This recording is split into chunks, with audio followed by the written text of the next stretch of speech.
génial. Vous avez vu comment ils ont marché, les médias? Et jusque-là, je leur ai mis jusque-là.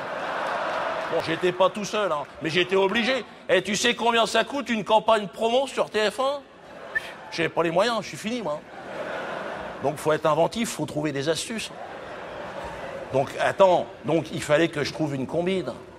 Donc, je me suis dit, il faut que je fasse très fort. Faut que je leur en donne. Tu sais, les médias, c'est comme des chiens. Tu jettes de la viande rouge. Bouffe ça, bouffe ça. Je me suis dit, qu'est-ce que je peux leur filer comme truc sanguinolent, un truc qui les intéresse. Et je me suis dit, bon, allez, j'appelle Jean-Marie. Ah ben, hey, Jean-Marie, c'est de la nitroglycérine. 2 gouttes suffisent. Hein. Ça leur a pété à la gueule. Sol, moquette et plafond, t'en fous partout. Hein. Ah non, il est très fort, Jean-Marie. Extrêmement fort. Alors, je l'ai appelé un jour, tu sais, j'ai eu son numéro par un copain. Bon, enfin bref, on s'est rencontrés. C'est encore autre chose.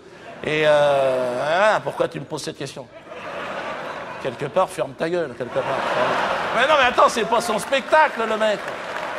Donc, j'appelle Jean-Marie, c'était un dimanche. J'ai dit, Jean-Marie, je vous dérange pas? Ah, je l'appelle Jean-Marie. Et il m'a dit, non, non, pas du tout. Il me dit, j'étais dans le jardin, en train de torturer un chat. Et... je lui dis, c'est bizarre, mais j'ai dit torturer tranquillement, je vous rappelle dans 5 minutes. Il m'a dit, non, non, c'est bon, il est en train de sécher les tripes à l'air. On a 5 secondes, qu'est-ce que je peux faire pour vous? Alors j'ai dit, Jean-Marc, voilà, c'est le boycott, c'est la censure, je m'en sors pas, les mecs me crachent à la gueule, antisémite, nanana. Il m'a dit, oui, je connais. Déjà, on avait un point commun, c'est clair. Il m'a dit, mais je suis pas sûr qu'un rapprochement, ça relance votre carrière. Ah, c'était pas faux comme analyse. Alors, j'ai dit non, mais on pourrait faire un truc, voilà, est-ce que vous voudriez être le parrain de mon enfant? Alors il m'a dit, mais vous êtes chrétien, je croyais que vous étiez musulman. Alors j'ai dit, je sais pas. Il faut être chrétien pour baptiser un enfant? Obligatoire. Ça, c'est un truc que je savais pas, ça. Alors j'ai dit, je dois être chrétien, je m'appelle Dieudonné. Ah, qu'est-ce que je peux faire de plus? Il m'a dit, non, non, il me faut un coup de tampon, sinon on n'arrivera pas. Il faut un coup de tampon, comme quoi vous avez été baptisé. Alors j'ai dit, un coup de tampon avec les déménagements et tout, ça va pas être évident. J'ai dit, si c'est un coup de tampon du Cameroun, est-ce que ça marche? Là-bas, au Cameroun, un coup de tampon, c'est 10 € à peu près. Hein. Pour 100 €, j'étais un permis de la NASA, moi. Ah, le mec qui a le tampon, il a faim, le mec. Hein.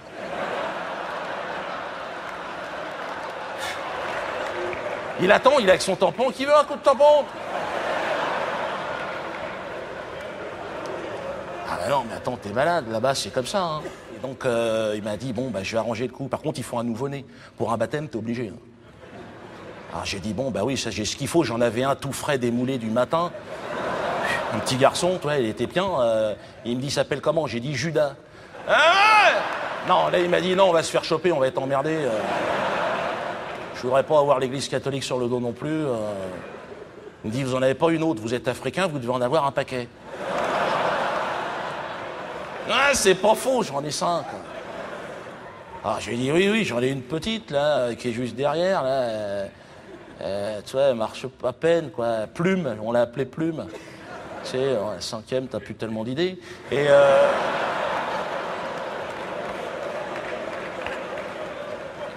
Et il m'a dit, allons-y pour Plume, lançons la rumeur. Est-ce que tu as vu l'impact médiatique du truc? Moi, ils ne parlaient plus de moi depuis 3 ans. En 1 seconde, TF1, toute la presse, enculé, ordure, salope! C'était moi! Majesté! J'existais! Ah! C'était impressionnant. En termes d'impact, j'ai fait mieux que Fourniret cette année. Pourquoi tu te fais chier à violer des gosses? T'as qu'à le faire baptiser, ton enfant. Si tu veux qu'on parle de toi. Non, mais c'est aussi énormément grâce à Jean-Marie, c'est clair. Et il a fait ça gratoche. Hein. Il m'a dit, si on peut leur glisser une quenelle, je suis avec vous. On leur a rangé la barquette tout au fond, hein, franchement. Jean-Marie, il est excellent. Merci, Jean-Marie. Mais attention, il y a l'effet Dieudonné. Hein. Je suis obligé de vous prévenir tous ici. Hein. Ne te marre pas déjà, toi tu te plantes là. C'est Julien Drey qui l'a détecté. porte-parole du Parti socialiste.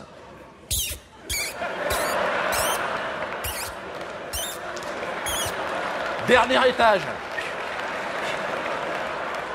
Il porte la parole du Parti socialiste. Bon, il en prend un peu parce qu'il a des faux frais. Julien Drey, c'est lui au moment de la mort du jeune Ilan Halimi. Hein, c'est un jeune juif qui s'est fait tuer par des barbares. Et le lendemain, bon, il cherchait des barbares un peu partout. Hein.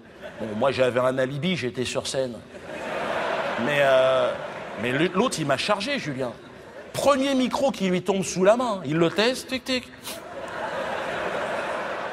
J'y arrive, la mort du jeune Ilan Halimi, c'est l'effet Dieudonné. Dieudonné Mbala Mbala.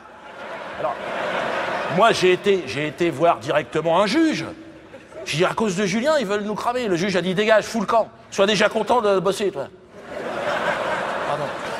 Ah, Julien, il a le bras très très long. Il se gratte les pieds, sur sans se baisser.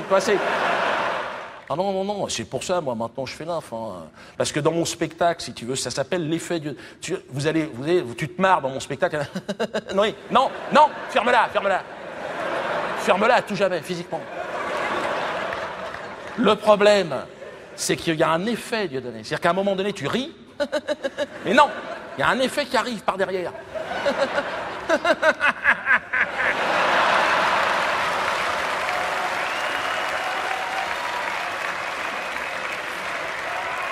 C'est ce qui est arrivé à Fofana, le chef du gang des barbares. Au départ, il est gentil, le mec. Il collectionne les pins. Mais en fait, il a acheté un DVD d'un de mes spectacles, il a tourné fou, le mec.